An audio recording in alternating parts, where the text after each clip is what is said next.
Utekelezaji wa mradi huu unakwenda kufanya kuwe na makao makuu ambayo sio tu yanakwenda kutekeleza lile lengo la msingi la kutengeneza na kupasha habari umma wa Tanzania, lakini hali kadhalika iwe ni nembo kwamba shirika la habari la taifa linatakiwa kuwa na jengo la aina fulani. Yaani ikija hii ndo BBC yetu, hii ndo VOA yetu, hii ndo Deutsche Welle yetu.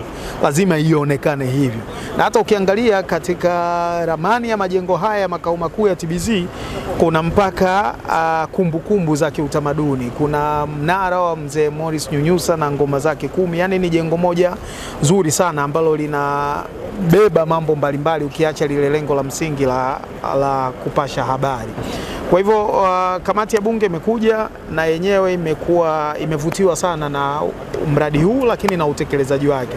Waheshimiwa wajumbe wa kamati hii ya elimu, utamaduni inakuwa na habari. Sasa habari, elimu, utamaduni na michezo, moja ya mambo ambayo wamekiri kukutana nayo ni kwamba walikuwa na picha ya kajengo kadogodogo hivi ka TBC, lakini wakaja wakakuta picha tofauti sana na fikra walizokuja nazo, na ni tofauti kwa wema. Kwa hivyo tunafanya vizuri, na sisi jukumu letu la msingi, mtiririko wa fedha kwenye mradi huu unaendelea kuwepo ili mradi huu ukamilike kwa muda. Sasa sisi ni jukumu letu kufuatilia, kuhakikisha fedha zinakuja, mkandarasi hasimami tena, kazi hii inaendelea kufanyika na mradi unakamilika ndani ya muda huu ulioongezwa.